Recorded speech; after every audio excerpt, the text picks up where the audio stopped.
Hello everyone, this is Aishwarya and welcome to my channel study for success. दोस्तों, एक बार मैं फिर से हाजिर हूँ आपके लिए बहुत ही महत्वपूर्ण क्वेश्चंस की सीरीज़ को लेकर। हम बात कर रहे हैं उत्तर प्रदेश शिक्षक भर्ती परीक्षा के विषय में और मैं आपके लिए पॉलिटी का, जियोग्राफी का, हिंदी के प्रैक्टिस सेट आपके लिए लगातार बना रही हूँ। और आज मैं आपके लिए जो वीडियो लेकर आई हूँ वो आपकी भूगोल से संबंधित है और वॉल्केनोज से संबंधित, ज्वालामुखी से संबंधित प्रश्नोत्तर को मैं आपके लिए करा रही हूँ। अपनी पिछली वीडियो में मैंने आपको टॉप 25 ज्वालामुखी से संबंधित बहुत ही महत्वपूर्ण प्रश्नों की श्रृंखला को कराया था। प्रीवियस ईयर के एमसीक्यू क्वेश्चंस मैंने आपको कराए थे और आज की वीडियो में उसी सीरीज को आगे बढ़ाते हुए, उसी श्रृंखला को आगे बढ़ाते हुए हम आगे के प्रश्नों को देखेंगे। तो आइए देखते हैं ज्वालामुखी से संबंधित बहुत ही महत्वपूर्ण प्रश्नों की श्रृंखला को। तो आइए शुरू करते हैं अपना पहला क्वेश्चन। पहला क्वेश्चन है आपका, निम्नलिखित में से कौन सक्रिय ज्वालामुखी है? आपको ऑप्शंस दिए गए हैं एकांकागुआ, कोटापेक्सी, एटना और फ्यूजियामा। इसमें से आपको बताना है कौन सा सक्रिय ज्वालामुखी है। तो यहाँ पर जो आपका सेकंड, थर्ड और फोर्थ आंसर हो जाएगा, ये आपका राइट आंसर हो जाएगा। आपका कोटापेक्सी, एटना और फ्यूजियामा, ये तीनों ही आपके सक्रिय ज्वालामुखी हैं। तो आपका राइट आंसर हो जाएगा यहाँ पे option number D. Cotopaxi, Etna and Fujiyama are the active volcanoes. Next question देखिए सीरीज का।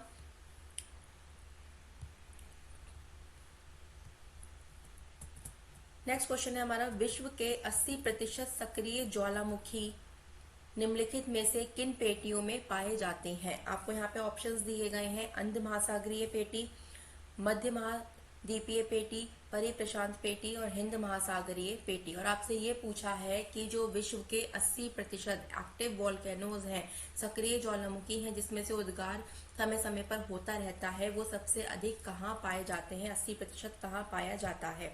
तो आपका जो राइट आंसर हो जाएगा वो हो जाएगा आपका सेकेंड और थर्ड, मध्य महाद्वीपीय पेटी में और परिप्रशांत पेटी में आपके 80% सक्रिय ज्वालामुखी पाए जाते हैं। तो option B is the right answer. यहाँ पर आपका ऑप्शन बी बिल्कुल सही आंसर हो जाएगा। नेक्स्ट क्वेश्चन देखिए, निम्नलिखित में से आपसे पूछा गया है कि निम्नलिखित में से कौन सा क्रियाशील ज्वालामुखी है? आपको यहाँ पे ऑप्शंस दिए गए हैं एकांकागुआ, एटना, किलिमंजारो और वेसुवियस। आपको बताना है कि इसमें से क्रियाशील ज्वालामुखी कौन सा है, एक्टिव वॉल्केनो कौन सा है। तो जो आपका राइट आंसर हो जाएगा वो हो जाएगा आपका एटना और वेसुवियस। ये दोनों ही आपके कैसे ज्वालामुखी हैं? ये दोनों ही आपके एक्टिव वॉल्केनो है, सक्रिय ज्वालामुखी है। तो यहाँ पे जो आपका राइट आंसर हो जाएगा वो हो जाएगा option number D, option 2 and option 4। Option 2 है आपका एटना और ऑप्शन 4 है आपका वेसुवियस। ये दोनों आपके सक्रिय ज्वालामुखी के अंतर्गत आते हैं, ये आपके एक्टिव वॉल्केनोज हो जाएंगे। आइए नेक्स्ट क्वेश्चन की ओर बढ़ते हैं और देखते हैं सीरीज का नेक्स्ट क्वेश्चन। नेक्स्ट आपसे पूछा है कि माउंट एटना क्या है? तो सिंपल सा आंसर है, कई बार इसके बारे में डिस्कस कर चुके हैं। तो माउंट एटना क्या है? माउंट एटना एक प्रकार का ज्वालामुखी है, वॉल्केनो है। Option C is the right answer.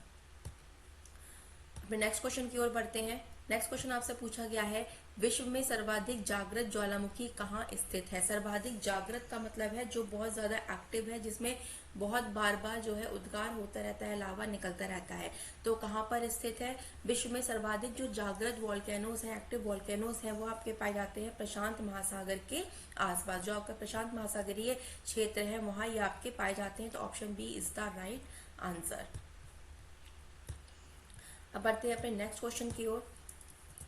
Next question है हमारा, निम्नलिखित में से कौन सा एक प्रसुप्त ज्वालामुखी है? तो प्रसुप्त को मैं आपको बता दूं शांत, ठीक है। जो शांत वॉल्केनोज हैं वो प्रसुप्त कहलाते हैं। तो इसमें से आपको पूछा है स्ट्रॉम वैली है, किलिमंजारो है, एटना है या मेयोन है। तो इसमें से आपको बताना है प्रसुप्त ज्वालामुखी कौन है। तो your right answer is mount Kilimanjaro. जो आपका किलिमंजारो है वो एक प्रसुप्त ज्वालामुखी के अंतर्गत आता है। अब देखते हैं नेक्स्ट क्वेश्चन। नेक्स्ट क्वेश्चन है आपका, किलिमंजारो एक है। किलिमंजारो क्या है आपसे ये इसमें पूछा गया है। तो किलिमंजारो एक प्रकार का आग्नेयगिरी है। आग्नेयगिरी को हम वॉल्केनोज कहते हैं, ज्वालामुखी कहते हैं। वॉल्केनोज का ही ये दूसरा नाम है। अगर ये ऑप्शंस में एग्जाम में आता है तो आप बिल्कुल कंफ्यूज नहीं हो, आप इसकी इंग्लिश भी देख सकते हैं क्योंकि दोनों लैंग्वेजेस में पेपर होता है। तो the right answer is option number B. अब बढ़ते हैं सीरीज के नेक्स्ट क्वेश्चन की ओर। नेक्स्ट क्वेश्चन हमसे पूछा गया है निम्नलिखित में से कौन सा ज्वालामुखी पर्वत का उदाहरण नहीं है। तो देखिए आप ऑप्शंस देखिए, माउंट एटना, फ्यूजियामा, ब्लैक और किलिमंजारो, इसमें से कौन सा ज्वालामुखी पर्वत नहीं है। तो जो आपका माउंट ब्लैक है, आपका जो ऑप्शन नंबर सी है ये आपका राइट आंसर हो जाएगा, क्योंकि जो माउंट ब्लैक है वो एक वॉल्केनो के अंतर्गत नहीं आता है। बाकी आपका एटना, फ्यूजियामा और किलिमंजारो ये सब आपके वॉल्केनोज के अंतर्गत आते हैं। नेक्स्ट क्वेश्चन देखिए सीरीज का, निम्नलिखित में से कौन सा युग्म सुमेलित नहीं है। यहाँ पे आपसे पूछा, यहाँ पे आपको देखिए राइट हैंड साइड में आपको ज्वालामुखी के वॉल्केनोज के नाम दिए गए हैं और लेफ्ट हैंड साइड में आपको बताना है कि वो किस प्रकार के ज्वालामुखी है। आपको यहाँ पे पहला ऑप्शन दिया है देमबंद। क्या देमबंद एक शांत ज्वालामुखी है? क्या स्टॉर्म वैली एक जागृत ज्वालामुखी है? क्या क्राकाटोआ एक प्रसुप्त ज्वालामुखी है? या एटना एक निष्क्रिय ज्वालामुखी है? आपको बताना है इसमें से कौन सा गलत है। तो देखिए देमबंद एक शांत ज्वालामुखी है, ठीक है। दूसरा है आपका स्ट्रोम्बोली, स्ट्रोम्बोली एक जागृत ज्वालामुखी है। काकाटोआ एक प्रसुप्त ज्वालामुखी के अंतर्गत आता है। लेकिन एटना, एटना एक निष्क्रिय ज्वालामुखी नहीं है, एटना इटली के अंतर्गत आता है और एटना एक एक्टिव वॉल्केनो है जिसमें से उद्गार होता रहता है। तो आपका राइट आंसर हो जाएगा ऑप्शन नंबर डी, जो कि आपका गलत है, क्योंकि एटना यहाँ पे लिखा है निष्क्रिय, जबकि निष्क्रिय नहीं, एटना एक प्रकार का सक्रिय ज्वालामुखी है और हमको इसमें से गलत जो है वो बताना था। तो option D is the right answer. Next देखते हैं। नेक्स्ट आपसे पूछा है ज्वालामुखी पर्वत माउंट सेंट हेलेंस कहाँ स्थित है। तो देखिए माउंट सेंट हेलेंस आपका स्थित है संयुक्त राज्य अमेरिका में। आपका राइट आंसर हो जाएगा ऑप्शन डी, संयुक्त राज्य अमेरिका में माउंट सेंट हेलेंस ज्वालामुखी स्थित है। नेक्स्ट क्वेश्चन की ओर बढ़ते हैं। नेक्स्ट क्वेश्चन आपसे पूछा गया है ज्वालामुखी उद्गार नहीं होते हैं। तो आपको बताना है कि ज्वालामुखी उद्गार कहाँ पर नहीं होते हैं, किस क्षेत्र में नहीं होते हैं। अभी आपको 4 ऑप्शन दिए हैं, काला सागर, बाल्टिक सागर, कैरिबियन सागर और कैस्पियन सागर। तो देखिए तो ज्वालामुखी उद्गार है, ज्वालामुखी विस्फोट कहाँ पर नहीं होते हैं। आपका राइट आंसर हो जाएगा ऑप्शन नंबर बी, बाल्टिक सागर में। बाल्टिक सागर में आपके ज्यादातर ज्वालामुखी जो है शांत पाए जाते हैं। वहाँ पे जो है आपका उद्गार, वहाँ पे बाल्टिक सागर के ज्वालामुखियों में उद्गार नहीं होता है। तो option B is the right answer. Next question की ओर बढ़ते हैं।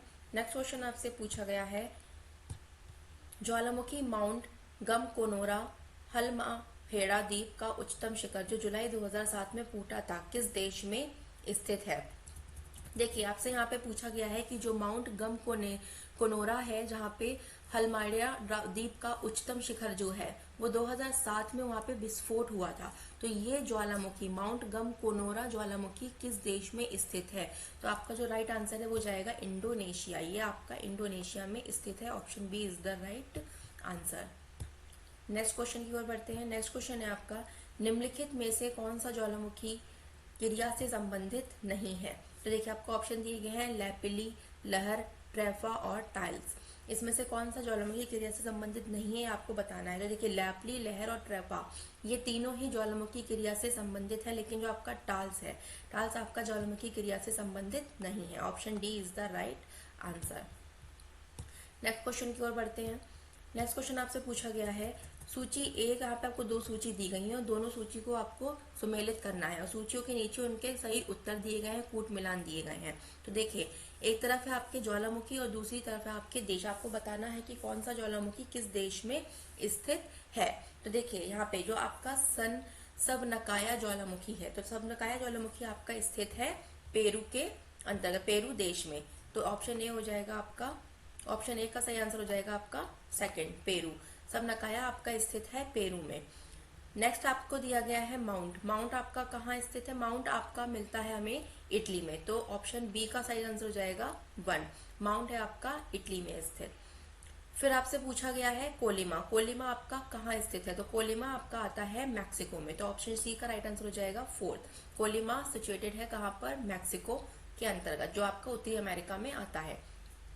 नेक्स्ट आपका दिया गया है मेरापी, मेरापी ज्वालामुखी कहाँ स्थित है। अब एक ही ऑप्शन बचा है, तो मेरापी ज्वालामुखी स्थित है इंडोनेशिया में। तो ये आपके सही मिलान हो जाएगा। तो देखिए हमें सही मिलान दिया गया है ऑप्शन नंबर सी के अंतर्गत, ठीक है। तो ये आपका हो गया, आपका सबनकाया स्थित है पेरू में, माउंट आपका स्थित है इटली में और आपका कोलिमा स्थित है मैक्सिको में, मेरापी स्थित है इंडोनेशिया में। तो option C is the right answer. बढ़ते हैं हम अपने नेक्स्ट क्वेश्चन की ओर। नेक्स्ट क्वेश्चन दिया है हमें, सूची 1 और 2 सूची को सुमेलित कीजिए और सूचियों के नीचे दिए गए कूट का प्रयोग सही उत्तर में दीजिए। ठीक है, यहाँ पे भी देखिए आपको ज्वालामुखी पर्वत दिए गए हैं और देश दिए गए हैं, आपको बताना है कौन सा ज्वालामुखी किस देश में स्थित है। तो देखिए जो आपका माउंट रेनियर है, तो माउंट रेनियर आपका स्थित है यूएसए में, तो ऑप्शन ए का सही आंसर हो जाएगा आपका 4th। ठीक है, नेक्स्ट पूछा है आपसे एटना। एटना कहाँ स्थित है? एटना आपका स्थित है, कई बार हम डिस्कस कर चुके हैं, इटली में, तो ऑप्शन बी का हो जाएगा आंसर 1। सी आपको दिया गया है पेरिकुटिन। पेरिकुटिन आपका कहाँ स्थित है? पेरिकुटिन आपका स्थित है मैक्सिको में, ऑप्शन सी का राइट आंसर हो जाएगा 2। और टाल, टाल आपका स्थित है फिलीपींस में, तो ऑप्शन डी का राइट आंसर हो जाएगा 3rd। ठीक है, तो यहाँ पे आपका जो सही सुमेलित है वो है आपका ऑप्शन ए।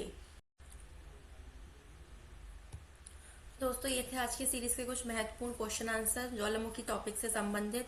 आगे भी वीडियो में आपके लिए ऐसी बहुत ही महत्वपूर्ण क्वेश्चन आंसर्स की सीरीज लेकर आने वाली हूँ। वीडियो को जरूर देखिए, चैनल के साथ बने रहिए, वीडियो को लाइक करिए, चैनल को सब्सक्राइब करिए।